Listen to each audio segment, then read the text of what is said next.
The Boston winter was particularly harsh that year, with snow piling up outside the windows of my small office in the industrial district. I was reviewing the quarterly reports of my modest tech repair business when my phone buzzed with a message from my younger sister, Amanda. Emergency family meeting at Mom and Dad's tonight. Dad says attendance mandatory. Something about your business. I sighed, already knowing what this was about. For the past 3 years, I, Sarah Mitchell, had been running my own electronics repair shop while my family ran their much larger electronics retail chain, Mitchell Electronics. They never approved of my decision to strike out on my own instead of joining the family business. My father, James Mitchell, was particularly vocal about his disappointment. A Mitchell should be running Mitchell Electronics, not fixing broken phones in some shabby workshop, he would say at every family gathering. What they didn't know was that my shabby workshop was just the visible part of my business empire. 3 years ago, I had invested my inheritance from my grandmother in acquiring Apex Components, the primary supplier for Mitchell Electronics and several other major retailers in the Northeast. I kept my ownership private through a holding company, managing everything through trusted proxies while maintaining my repair shop as a cover. As I drove to my parents' luxurious suburban home that evening, I couldn't help but smile at the irony. They thought I was struggling while unknowingly paying millions to my company every year. The family was already gathered in the living room when I arrived. Dad sat in his leather armchair like a king on his throne. Mom perched nervously beside him. My sister Amanda and her husband Tyler occupied the sofa, both wearing expressions of mock concern. "Sarah, sit down," Dad commanded, gesturing to the lone chair positioned directly across from him. Classic interrogation setup. I complied, maintaining a neutral expression. "We need to discuss your situation," he began, his voice carrying that familiar tone of condescension. "The family has been watching your little experiment with concern." I raised an eyebrow. "Experiment? This repair shop fantasy of yours?" Amanda chimed in, her voice dripping with false sympathy. "We've heard things are going well." Of course they had. I had deliberately kept my repair shop's profits modest, reinvesting most of the revenue into improving service quality rather than expansion. To outside observers, it might appear that I was barely staying afloat. Dad leaned forward, his expression serious. "Your business is failing," he announced to everyone. "We are taking over." I sat quietly as they laid out their plan. They would graciously absorb my repair shop into Mitchell Electronics, giving me an entry-level management position at one of their stores. "It's time to stop this foolishness and join the family business properly," Dad declared. Mom nodded encouragingly. "We're doing this for your own good, dear." I listened as they discussed my future, as if I wasn't in the room. Amanda was already suggesting which of my employees to fire. Tyler was calculating how to liquidate my equipment. Finally, Dad pulled out a document. "We've already drawn up the paperwork. Just sign here, and we'll handle everything." I took out my phone, scrolling through my contacts until I found the number for Apex Components' public line. The room fell silent as I hit the speaker button. "Apex Components, how may I direct your call?" A professional voice answered. "Hi, this is Sarah Mitchell, the owner, speaking.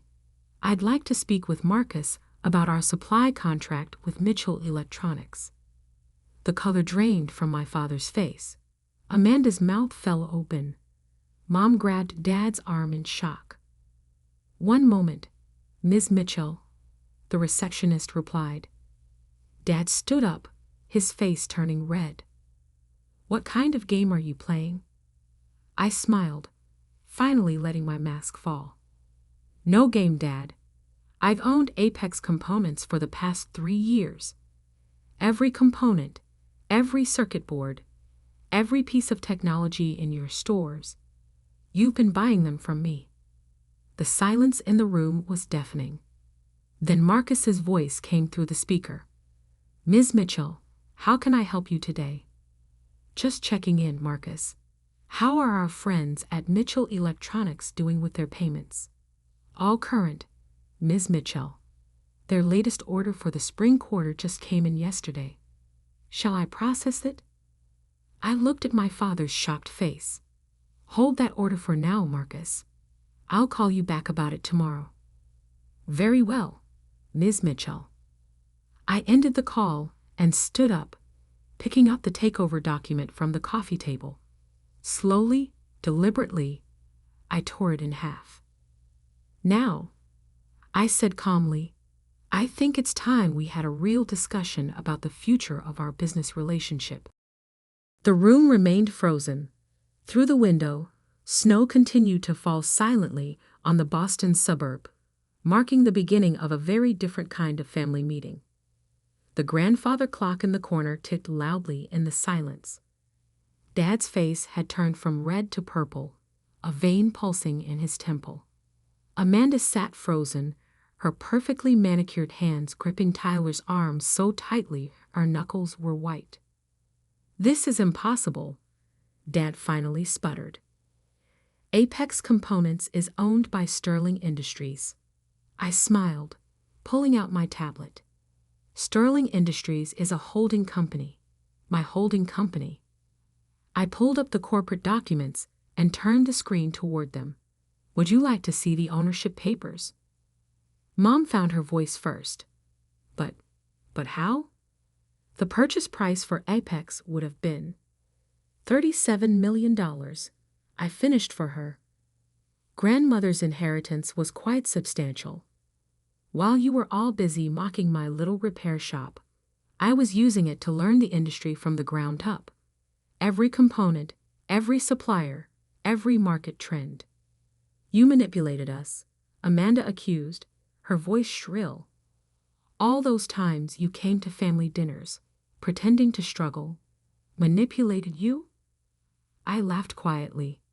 Like you manipulated Davis Electronics into bankruptcy last year. I heard all about that at the supplier meeting. Their desperate calls to Apex for payment extensions. The way Mitchell Electronics swooped in to buy their assets at half price. Tyler shifted uncomfortably. He had orchestrated that takeover, earning himself a promotion to Chief Strategy Officer at Mitchell Electronics. Dad stood up abruptly, his business instincts taking over. Fine. You've made your point. Let's discuss this reasonably. What do you want? I sat back in my chair, enjoying the shift in power dynamics. First, let's talk about pricing. Mitchell Electronics has been getting preferential rates from Apex for years. That's changing effective immediately. You can't do that. Amanda protested. We have contracts. Contracts with annual review clauses. I corrected. Perhaps you should have read the fine print more carefully. The spring quarter order you just placed, the prices are going up by 15%. Dad's face paled. He knew what that would do to their profit margins. That's extortion. That's business, I replied coolly. Just like it was business when you tried to force me out of my shop today. Mom stepped forward, attempting to play peacemaker. Sarah, dear, surely we can work something out. We're family. Family? I pulled out another document from my bag. Like when you and Dad tried to block my business loan application at First National Bank last year. As a concerned parent, I believe the letter said. They had the grace to look embarrassed. That attempt to sabotage my business had backfired. It was what prompted me to start recording all our interactions. Here's what's going to happen. I continued, my voice firm. Mitchell Electronics will accept the new pricing structure. You'll sign a 5-year supply contract with Apex at market rates. No more preferential treatment. And you'll stay completely out of my repair business. Or what? Dad challenged, though his voice lacked its usual confidence. I smiled. Or I'll start supplying your competitors at a discount. I wonder how Riverside Electronics would feel about getting components at 20% below what you're paying. The threat hung in the air. Riverside was their biggest competitor in the Northeast, and such a price advantage would devastate Mitchell Electronics' market share. Tyler, ever the strategist, spoke up for the first time. This could destroy the company. Thousands of people could lose their jobs. That's your choice to make, I replied. I'm just offering a fair business arrangement. The same courtesy you showed me today. Amanda stood up, tears of fury in her eyes. You've been planning this all along, haven't you? Playing the struggling daughter while secretly plotting to take over. Take over? I laughed. I don't want Mitchell Electronics. I built something of my own. Something you all thought I couldn't do. I'm just making sure you never try to interfere with my business again. Dad sank back into his chair, suddenly looking older. You're just like your grandmother, he muttered. She always said you were the one who inherited her business sense. Yes, she did, I agreed. She also warned me about family and business. I should have listened sooner. I stood up, gathering my things. You have until tomorrow morning to decide. The new contracts will be delivered to your office at 9 a.m. Sign them, or I start calling your competitors. As I walked toward the door, Mom called out, Sarah, wait. What about Sunday dinners? The family gatherings? I turned back one last time. I think we all need some time to reevaluate what family really means. Don't you? The snow had stopped falling outside, leaving a pristine white blanket over everything. As I drove away from my parents' house, I caught a glimpse of them in my rearview mirror, still standing in the doorway. Dad was on his phone, probably calling his lawyers. Amanda was crying into Tyler's shoulder. I felt a mix of triumph and sadness. This wasn't how I had wanted things to play out, but they had forced my hand. Tomorrow would bring tough negotiations and probably more family drama. But for now, I had one more stop to make. I turned my car toward the industrial district, where my shabby workshop waited. The lights were still on, my dedicated team working late as usual. They were the real reason for my success, not just my ownership of Apex. It was time they knew the whole truth too. The night was far from over, and I had a feeling the real storm was just beginning. The next morning, Boston's financial district was already buzzing with activity when I arrived at my office in the Apex Components building. I had spent half the night explaining everything to my repair shop team, who were shocked but supportive. Now it was time for the real battle to begin. My phone had been flooded with messages since dawn. Missed calls from Mom, angry texts from Amanda, and several emails from Tyler marked URGENT. I ignored them all and focused on preparing for the 9 a.m. meeting. At 8:45, Marcus, my VP of Operations at Apex, entered my office. The Mitchell Electronics legal team just arrived, all 6 of them. He handed me a coffee. Your father's with them. I nodded, not surprised. And Amanda. She's in the lobby with Tyler. They're demanding to be part of the meeting. Let them come up, I said, straightening my jacket. The more witnesses, the better. At precisely 9 a.m., they filed into the conference room. Dad led the charge, followed by his lawyers and Amanda and Tyler. Their expressions ranged from anger to disbelief as they took in my presence at the head of the conference table in the Apex headquarters.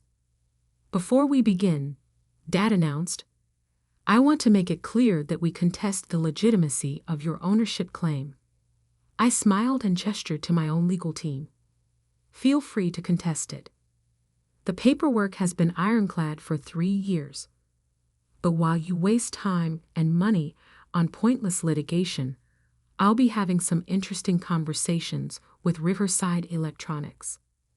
One of Dad's lawyers whispered something in his ear, and his face tightened. They knew I had them cornered.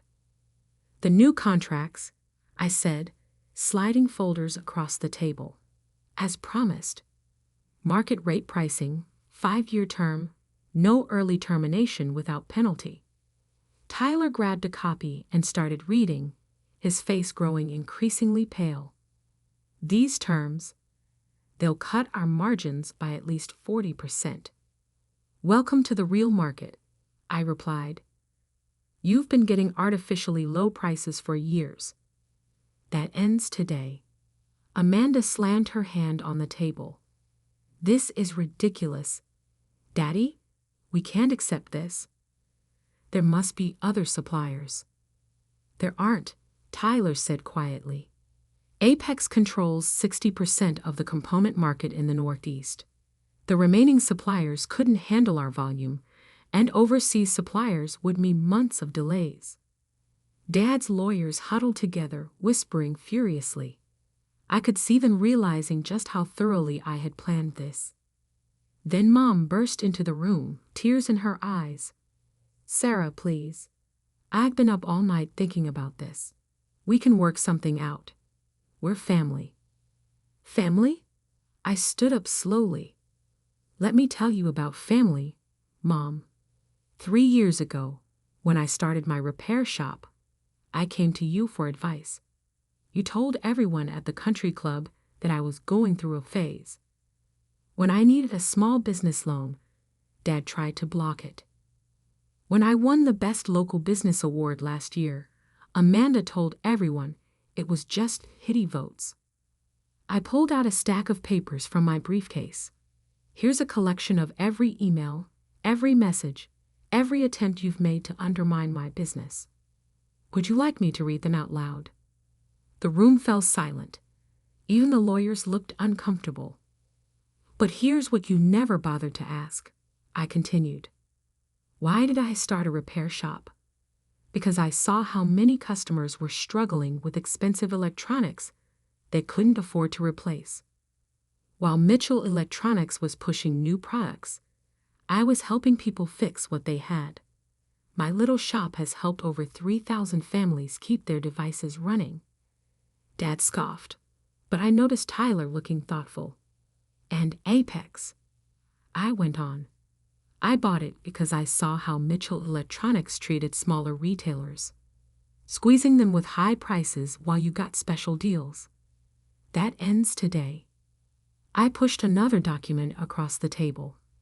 "This is my final offer. Market rate pricing for everyone. No more preferential treatment. And a clause requiring Mitchell Electronics to establish authorized repair centers for your products." "Repair centers?" Tyler leaned forward, interested. "Like your shop?" "Exactly. You've been fighting against the right to repair movement, making it impossible for independent shops to get parts. That changes now. It's not just good ethics, it's good business." Amanda looked at Tyler in surprise as he picked up the contract and started reading more carefully. "This could actually work," he muttered. "The repair centers could generate steady revenue, build customer loyalty." "Absolutely not," Dad thundered. "We are not turning Mitchell Electronics into a repair shop chain."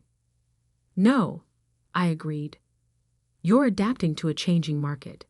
Sign the contract, and I'll even help you set up the repair center network. Refuse, and I start calling your competitors in an hour." Dad turned to his lawyers, who nodded grimly. They knew they had no choice. "I'll need to take this to the board," he said finally. "You have until noon," I replied. Oh, and one more thing. I slid a final document across the table. My repair shop. It's now an authorized Apex Components training center. We'll be certifying technicians for all these new repair centers. Mom burst into fresh tears, but they weren't entirely sad tears. For the first time, I saw a glimmer of pride in her eyes. The meeting ended with Dad and his lawyers retreating to Mitchell Electronics headquarters for an emergency board meeting. Amanda followed them out without a word, but Tyler lingered. "You planned this perfectly," he said, a note of admiration in his voice. "Want to get coffee? I'd love to hear more about your repair center network idea." I looked at him suspiciously, but his interest seemed genuine. "Sure," I agreed. "But if this is some kind of ploy..." He shook his head. "No ploys. I think you might have just saved Mitchell Electronics from becoming obsolete. Your father's too proud to see it yet, but you're right about where the market is heading." As they left, Marcus approached with a new stack of messages. "Riverside Electronics has been calling all morning. They heard rumors about changes at Apex." I smiled. "Tell them I'm in meetings all day. Let them sweat a little. The next few hours would determine the future of both Mitchell Electronics and my relationship with my family." But for the first time in years, I felt like I was finally being seen for who I really was. Not just the rebellious daughter, but a businesswoman in my own right. The storm I had started was far from over, but at least now everyone knew exactly what they were dealing with. The Mitchell Electronics board meeting ran over the new deadline. At 12:01, I was about to start dialing Riverside Electronics when my office phone rang. It was Dad's private number. "The board has approved the contract," he said, his voice tight. "With one condition." I waited. "They want you on the Mitchell Electronics board as well, as head of the new repair division." I hadn't expected that. Who proposed that? Tyler did, and I seconded it. The admission seemed to cost him something. I could hear the years of pride cracking in his voice. "I'll think about it," I replied, and hung up. Over coffee earlier, Tyler had shared some uncomfortable truths about Mitchell Electronics. Their sales were declining as consumers became more environmentally conscious and repair-friendly.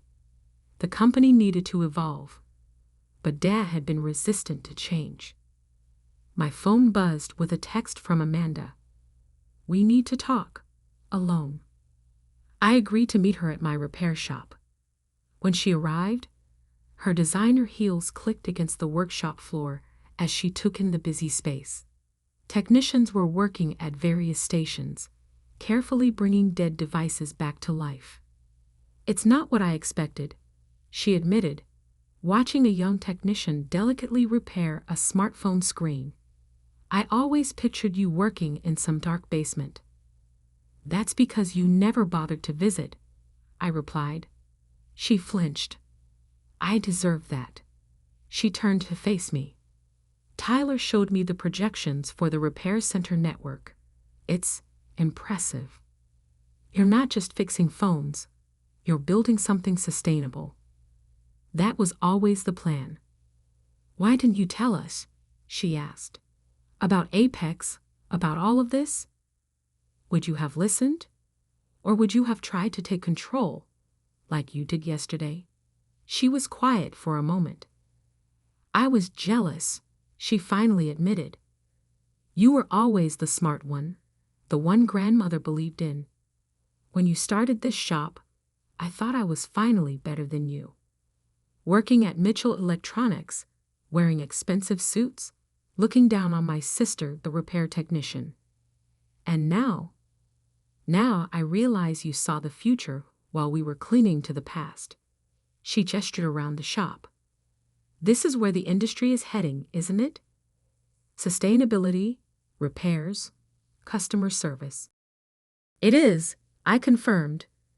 "The question is, Are you ready to be part of it? Before she could answer, the shop's door chimed. Mom walked in, looking out of place in her pearls and cashmere sweater. I hoped I'd find you both here, she said softly. Your father's on his way too.